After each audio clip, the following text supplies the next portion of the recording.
வந்து எல்லாருக்கும் வணக்கம். நான் வந்து ஒரு அதிர்ச்சியில் இருக்கேன். நாங்கள் வந்தோம், முன்னாடி உட்காந்தோம், ஆஷிக் அஞ்சனா முகத்தை பார்த்தோம், எங்கள் கூட இருந்த ஆர்டிஸ்ட் முகத்தெல்லாம் பார்த்து பேசிட்டு இருந்தோம். இங்கே ஸ்டேஜில் வந்தால் தான் தெரியுது இவ்வளோ பெரிய கூட்டம் இருக்குன்ட்டு. உண்மையாகவே கிட்டத்தட்ட ஒரு 30 வருஷத்துக்கு முன்னாடி என் முதல் படம் பண்ணும்போது நான் ஒரு காலேஜ் ஃபங்க்ஷனுக்கு வந்து ஒரு ஹீரோவுக்கு கூட போயிருந்தேன். அப்போ ஸ்டூடெண்ட்ஸ் கலாய்ச்சதெல்லாம் பார்த்துட்டு லைஃப்பில் நீ காலேஜ் ஃபங்க்ஷன் மட்டும் போகக்கூடாதுன்னு நினச்சி இந்த 30 வருஷத்தில் எத்தனையோ காலேஜ் ஃபங்க்ஷனுக்கு நான் போனதில்லை. ஏசிஎஸ் கான்வெகேஷனுக்கு தான் வந்துட்டு போயிருக்கேன். ஃபர்ஸ்ட் டைம் இன்னைக்கு வந்து உங்களோட வைப் அந்த சந்தோஷத்தெல்லாம் பார்க்கும்போது இவ்வளோ வருஷம் இதை மிஸ் பண்ணிட்டோமே உண்மையாக மனசு ஃபீலிங்காக இருக்குது. ஸோ இனிமேல் நிறையா காலேஜுக்கு போகணும். ஏன்னா உங்களோட பவர் நீங்கள் கொடுக்குற வைப் வந்து எங்களுக்கு பவர் இருந்து ரொம்ப சந்தோஷம். ரொம்ப தேங்க்ஸ். உங்கள் ஆதரவு இல்லாமல் நாங்கள் இந்த ஸ்டேஜில் யாரும் நிற்க முடியாது. Thank you thank you thank you very much. இந்த ஸ்டேஜில் வந்து நானும் வடிவேலனும் இந்த அஞ்சனா சொன்ன மாதிரி நாங்கள் ஒரு ஸ்டேஜில் இருந்து நானும் பல வருஷமாக காத்துட்டு இருந்தேன். ரொம்ப வருஷத்துக்கு அப்புறம் மறுபடியும் நாங்கள் வந்து சேர்ந்து வந்து உங்களுக்கு ஒரு நல்ல ஒரு இனிமையான படம் கொடுக்க உழைச்சிருக்கோம். நீங்கள் தான் பார்த்துட்டு அது எப்படி நல்லா இருக்கா இல்லையா நீங்கள் சொல்லணும். ரசிப்பீங்கிற நம்பிக்கை எனக்கு இருக்கு. இந்த சொன்னாங்க பேக் டு பேக் என்னோட சக்ஸஸ்ன்ட்டு. அந்த வெற்றிக்கு பின்னாடி நம்ம உழைக்கிறோம். ஆனால் உழைப்புக்கு பின்னாடி நம்ம மேலே நம்பிக்கை வைக்கிற மனிதர்கள் இருந்தால் அது கொடுக்குற பலம் தைரியமே வேற. அந்த வகையில் வந்து என்னோட மூத்த அண்ணன் மதிப்புக்குரிய சேர்மன் திரு ஏசி சண்முகம் சார் அவர்கள், என்னுடைய அன்பு தம்பி பிரசிடன்ட் மதிப்புக்குரிய திரு ஏசிஎஸ் அருண்குமார் அவர்கள், இவங்களோட சப்போர்ட் இல்லாமல் என்னால் இந்த வெற்றிகளையோ இந்த படங்களையோ கொடுத்துருக்க முடியாது. என் மேலே அவங்க வச்ச நம்பிக்கை எனக்கு மேலும் மேலும் பயத்தையும் உழைக்கணுங்கிற வெறியும் கொடுத்துருச்சு. ஸோ அதுதான் வந்து இன்றைக்கி உங்கள் முன்னாடி நாங்கள் படமாக வந்திருக்கோம். ஸோ அது படம் ஆரம்பித்த கதை எல்லாமே பார்த்தீங்கன்னா வெங்கட் சொல்லிட்டாரு. நிறைய இனிமையான கதைகள் இருக்குது. ஆனால் நிறைய பேச வேண்டியிருக்கிறதுனால இப்போதைக்கு நான் ஷார்ட்டாக பேசிக்கிறேன். ஆனால் ஒரு சின்ன சம்பவம் சொல்கிறேன். எல்லாருமே நினச்சிருப்பீங்க கேங்கர்ஸ்ன்னு ஒரு வார்த்தை ட்ரைலர்லேயே வரும் அப்படிங்கிற ஒரு வார்த்தையே இல்லைன்ட்டு. ஆக்சுவலாக அது படம் நான் பண்ண ஆரம்பிக்கும் போது முதல் விதை போட்டது அண்ணன் வடிவேலில் தான். இந்த மாதிரி ஒரு படம் ஆரம்பிக்கலான்னு பிளான் பண்ணி அங்கேருந்து ஒரு சின்ன அந்த நாங்கள் ஒரு கான்வர்சேஷன் ஆரம்பித்த விதை தான் வந்து இன்றைக்கி இந்த படமாக அவங்க முன்னாடி வந்து நிற்குது. ஆனால் எனக்கு என்னென்னா இந்த படம் வந்து உண்மையை சொல்ல போனால் ஒரு தமிழில் அவ்வளோ ட்ரை பண்ணாத ஒரு ஜானர் மணி ஈஸ்ட் அந்த மாதிரி ஒரு படம். ஆனால் நம்ம ஊர் கல்ச்சருக்கு ஏற்ற மாதிரி ஒரு பெரிய ஒரு சிட்டிலேயோ ஒரு பெரிய கேஜெட்ஸ்லாம் வச்சு ஒரு அறிவுபூர்வமாக இல்லாமல் ஒரு ஸ்மால் டைம் ஒரு சின்ன ஊரில் ஒரு சராசரியான மனிதர்கள், ஒரு வாத்தியார், ஒரு ஆட்டோ ஓட்டுநர், ஒரு அடியாள், இந்த மாதிரி இவங்களெல்லாம் வச்சுட்டு ஒரு படம் பண்ணால் எப்படி இருக்கும் அப்படி தான் ஆரம்பித்தோம். பட் எனக்கு டைட்டில் மட்டும் ஃபிக்ஸ் ஆகாமல் இருந்துச்சு. என்னடா டைட்டில் வைக்கலாம், ஒரு ஷார்ட் அண்ட் ஸ்வீட்டாக இருக்கணும்னு யோசிச்சுட்டு இருக்கும்போது ஒரு வேளை வடிவேல் நான் கேட்டார், என்னென்ன டைட்டில்னு. இல்லைண்ணே இந்த கேங்ஸ் ஆஃப் வாசிப்பூர் அப்படிலாம் வந்திருக்கு, கேங்ஸ்டர்ஸ் அப்படிலாம் ஒரு ஸ்டைலிஷாக சின்னதாக வேணும், ஆனால் சரியாக செட் ஆக மாட்டேங்குதுண்ணே அப்படின்னு கேட்டுட்டு இருந்தேன். அப்போதான் வடிவேல் நான் அசால்ட்டாக சொல்லிட்டு போனேன் கேங்கர்ஸ் அப்படின்னு. கேங்கர்ஸ் அப்படின்னாரு. நான் சிரிச்சுட்டு சொன்னேன், அண்ணா கேங்கர்ஸ்ங்கிற வார்த்தையே இல்லைண்ணே, அது கேங்ஸ்டர்ஸ். அப்படியாண்ணே நமக்கு என்னென்ன தெரியும்னு சொல்லிட்டு போயிட்டாரு. ஆனால் அவர் அந்த வெள்ளந்தியா சொன்ன அந்த ஒரு விஷயம் வந்து எனக்கு ரொம்ப பிடிச்சிது. கேங்கர்ஸ் அதே நான் அப்படி வார்த்தை வச்சா என்ன தப்பா, நம்ம கண்டுபிடிக்கிறதா எல்லாமே. இது வடிவேல் இங்கிலீஷ் ஒரு ஆக்ஸ்போர்ட் யூனிவர்சிட்டி கொடுத்த என்சைக்ளோபீடியா கொடுத்த ஒரு வார்த்தையாக இருக்கட்டுமேன்ட்டு கேங்கர்ஸ் டைட்டில் வச்சோம். இப்படி ஆரம்பிச்ச ஒரு படம். இன்னைக்கு வடிவேல் கொஞ்சம் படத்தை பற்றி பேசுவார். தலைவா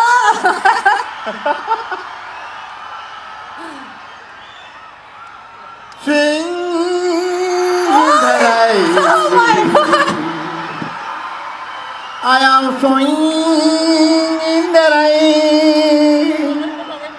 I want more in the rain. I want more in the rain. என்ன ராமசாமி ஆலயங்கன எப்படி இருக்கு, என்ன பண்ணிட்டு இருக்கிறேன். உங்களெல்லாம் பார்க்கும்போது எனக்கு எவ்வளோ சந்தோஷமா இருக்கு. அடடா. அதாவது முதல்ல சுந்தரன் சார்பாகவும் என்னுடைய சார்பாகவும் முதல்ல புரட்சி தலைவருடைய இதயத்தில் வாழ்ந்த இதய கனியாக திகழ்ந்த அருமை ஐயா ஏஜிசியாவை அவர் பாதம் தொட்டு அவரை முதல்ல நான் வணங்கின இந்த இடத்துல.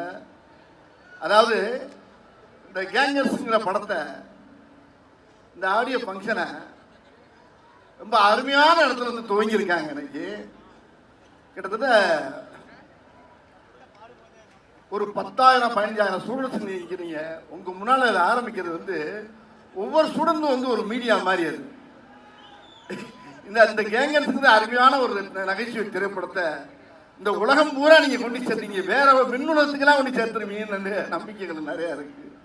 ரொம்ப மகிழ்ச்சியா இருக்கு. ரொம்ப ரொம்ப ரொம்ப ரொம்ப சந்தோஷமா இருக்கு. இதுல என்னன்னா, கிட்டத்தட்ட நானும் சுந்தர்ஜி அண்ணனும் ஒரு 15 வருஷமா நாங்க சேரல. இவன் பிரிச்சு வச்சானோ இவன் தள்ளி வச்சான்னு தெரியல. சரி, பிரிச்சு வைக்கிறதுக்கு ஆளா இல்ல நாட்டுல.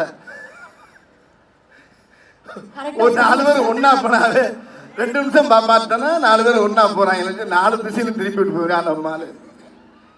நம்ம ஆளுக்கு அவ்வளவு திறமை இருக்கு. சேர்த்து வைக்கிறானா சேர்த்து வைக்கிறானா பிரிச்சு வைக்கிறதுல பெரிய இல்லைங்க நம்ம ஆளு. அங்க போய் ஒரு பாலை போடுவாங்க, அதே பந்தை இங்க இருந்து போடுவாங்க. இந்த அரசியல பார்த்துருப்பீங்க, சில பேட்டியெல்லாம் பார்த்துருப்பீங்க. என்னங்க உங்களை பத்தி எப்படி கேட்குறாங்களே, உங்க அபிப்பிராயம் என்ன? அது எப்படி கேட்கறது? கேட்கும்போது எப்படி பார்த்துருப்பீங்க, பேட்டியில் பார்த்துருப்பீங்க. சார் நீங்க வந்து ரொம்ப வர வர உங்களுக்கு திமிரு அதிகமாகி போச்சாம்ல அப்படின்னு அவர் சொல்றாரு. அதை பத்தி உங்க கருத்து என்ன? சின்ன பிள்ளையில போட்டு விடுறது அதுக்கு பேர் இப்ப வேற. அப்படியா சொன்னாங்க? அவன் பெரிய யோகிக்கனாவே பார்த்தாலும் செருப்பை கொண்டு அடிப்பேன்னு சொல்லிடுறவன் நேரம் இங்க வருவாங்க. ஏமா உங்களை பார்த்தா செருப்பை கொண்டு அடிக்கிறேன்றாரு, அதை பத்தி உங்க அபிப்பிராயம் என்ன? அப்படியா சொன்னாங்க? இப்படியே பேசி பேசி பேசி பார்த்தீங்கன்னா மீடியாவில் பூரா பயங்கரமா ஏறும். எது அது மாதிரி உலகத்தில் வந்து பிரித்து வைக்கிறதுக்கு ரொம்ப சாதாரண விஷயம் இல்லை. அந்த மாதிரி இடையில ஏகப்பட்ட நாட்கள் நாங்கள் பிரிஞ்சது வந்து 15 ஆண்டுகளுக்கு பிரிஞ்சது வந்து எங்களுக்கு வந்து பெருசாக தெரியல. ஆனால் நேற்று பண்ண படம் மாதிரியே இருக்குது. நாங்கள் 2 பேரும் சேர்ந்து பண்ண படம், ஒரு வின்னர் படத்தில் சேர்ந்த மாதிரி இந்த படத்தில் சேர்ந்து ஒரு மிகப்பெரிய அருமையான ஒரு படத்தை கொடுத்துருக்கின்றத என்னால் சத்தியமாக சொல்ல முடியும்னு நினைக்கிறேன். அது சுந்தர்ஜி அண்ணன் கூட சேரும்போது அது அருமையான ஒரு காம்பவுண்டு. அவர் கூட இருக்க டெக்னீஷியன்ஸ் பூராமே அருமையான ஆட்கள். ஒவ்வொருத்தரும் பார்த்தீங்கன்னா ஒரு புத்திசாலி, ஒரு கேமராமேனாக இருக்கட்டும், அவர் கூட இருக்க அசிஸ்டண்ட் வெங்கடு, மனோ, பத்ரி, இந்த மாதிரி கேமராமேன் வந்து நம்ம கிச்சா, இப்படி எல்லாருடைய உழைப்பும் பார்த்தீங்கன்னா டீம் ஒர்க் வந்து இவர்கிட்ட தான் நான் நிறைய பார்த்துருக்கேன். தமிழ் சினிமாவில் வந்து அதிகமாக இருக்கக்கூடிய நகைச்சுவை நடிகரில் வந்து கொஞ்சம் கம்மி தான். பொதுவாக எடுத்துக்கிட்டிங்கன்னா ரவிக்குமார் பண்ணுவார், பி வாஸ் பண்ணுவார். அதுக்கப்புறம் அதிகமாக எனக்கு பண்ணுறது வந்து ரொம்ப தமிழ் திரையுலகத்தில் சுந்தர்ஜி அண்ணங்கிறத நான் சத்தியம் பண்ணி சொல்ல முடியும் என்னால். என்ன காரணம்னா என்னுடைய பல்ஸ் அவர் கண்டிப்பாக தெரியும். அவர் எதை போட்டால் எதை போடலாம் அப்படிங்கிறத அவரு கண்டுபிடிச்சி வச்சுருப்பாரு. இப்படி இந்த ஒவ்வொரு படத்தில் ஒவ்வொரு காட்சியும் ஒவ்வொரு சீனும் பார்த்தீங்கன்னா ரொம்ப ரொம்ப ரசித்து ரசித்து ரசித்து பண்ணியிருக்கோம். இல்லை வெங்கட் என்னுடைய தம்பி அசோசியேட் டைரக்டர் சொன்ன மாதிரி, இல்லை எப்படி இந்த படத்தில் நாங்கள் இது பண்ணோம்னா, நான் என்ன நினைக்கிறேனோ அவர் அதை பேசி வச்சுருப்பார். அவர் அதே மாதிரி அவர் என்ன நினைக்கிறாரோ அதை நாங்கள் 2 பேரும் சேர்ந்து பேசி வச்சுருப்போம்.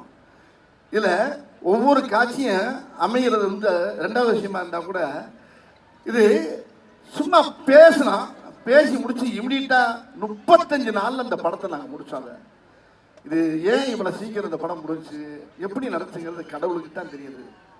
இதுக்கு சரியான ஒத்துழைப்பு கொடுத்தது ஐயா ஏஜேசி அவர்களும் நம்ம மதன் சார் அவர்கள், அந்த அந்த அந்த ஐயாவுடைய அந்த புனித தயாரிப்பாளர்களுடைய அந்த கூட்டமே சேர்ந்து எங்களுக்கு அவ்வளோ ஒத்துழைப்பு கொடுத்து இந்த படத்தை ரொம்ப சிறப்பாக எங்களுக்கு பெரிய வெற்றி படமாக்கி கொடுத்துருக்காங்கன்றது இந்த மேடையில் பேசும்போது எனக்கு ஒரு வெற்றி விழா மேடம் மாதிரியே தெரியுது. உங்களுக்கு கேட்கக்கூடிய நீங்கள் என்ன கேட்குறீங்களோ, நீங்கள் என்னென்ன மீம் கிரியேட்டர்ஸ் இங்கே நிறைய எக்கச்சக்கமாக இருப்பீங்க, நல்லா தெரியும். இங்கே ஒவ்வொரு ஸ்டூடெண்ட்டும் எல்லாம் ஒரு மீம் கிரியேட்டர்ஸ் தான். உங்களுக்கு வேண்டிய தீனி ஏகப்பட்ட இந்த படத்தில் நிறைய இருக்குது. அதனால் நீங்கள் தைரியமாக குடும்பத்தோடு உட்காந்து தியேட்டரில் உட்காந்து இந்த படத்தை பார்க்கணும். அப்போ தான் இந்த படத்தோட எப்பயுமே தனியாக உட்காந்து ஒரு படம் பார்த்து தானாக சிரிச்சோம்னா நம்மளே பைத்தியம் மாதிரி நினைப்போம். அப்படி பார்க்கக்கூடாது. தியேட்டரில் உட்காந்து கும்பலோடு பார்க்கும்போது தான் அந்த மூலையில் ஒருத்தன் சிரிப்பான். அப்போ ஏன் சிரிக்கிறாங்க போது அங்கேருந்து ஃபயர் ஆகும் பாருங்க. அப்படியே கூட்டத்தில் அப்படி மொத்தமாக குடும்பத்தோடு உட்காந்து கூட்டத்தோடு உட்காந்து பார்க்கும்போது தான் ஒரு நகைச்சுவைக்கு என்ன பவர் இருக்குது, இந்த கதை எப்படி போயிட்டு இருக்கு, இதுக்கு எப்படி சிரிப்பு வருங்கிறத நீங்கள் அங்கே பார்க்க முடியும். ஆகையினால இந்த படம் ஒரு அருமையான வெற்றி படம். இந்த வெற்றி படத்தில் நீங்கள் கண்டிப்பாக எல்லாரும் குடும்பத்தோடு போய் பார்க்கணும். இந்த படத்தை 24ஆம் தேதி நீங்கள் கண்ணை நல்லா விழிச்சிட்டு ஒரு வரைக்கு 10 தடவை பார்ப்பீங்க இந்த படத்தை. அருமையான படத்தை அமைச்சு கொடுத்துருக்காரு எங்கள் அண்ணன் டைரக்டர் சுந்தர்ஜி அவர்கள். இதுக்கு முழுக்க முழுக்க பெரிய ஒத்துழைப்பு அவருடைய டைரக்ஷன் தான். அவரோட சேர்ந்தனால தான் இதில் நல்லா நடிச்சிருக்கேன்னு நினைக்கல. இதுக்கு முன்னாலே நடிச்சனோ இல்லையோங்கிறது எனக்கு புரியல. ஏன்னா என்கிட்ட என்ன இருக்குங்கிற மாதிரி அவர் அழகாக எடுத்துருவார் அவர்கிட்ட. அதே மாதிரி அவர்கிட்டையும் நான் கேட்டு வாங்குவேன். இது மாதிரி இசையும் நல்லா இருந்திருக்கு இந்த படத்தில். ஆமாம்.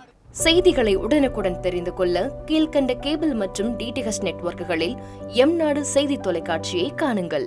பாதகம் செய்பவரை கண்டால் நாம் பயம் கொள்ளலாகாது பாப்பா. மோதி மிதித்துவிடு பாப்பா, அவர் முகத்தில் உமிழ்ந்துவிடு பாப்பா.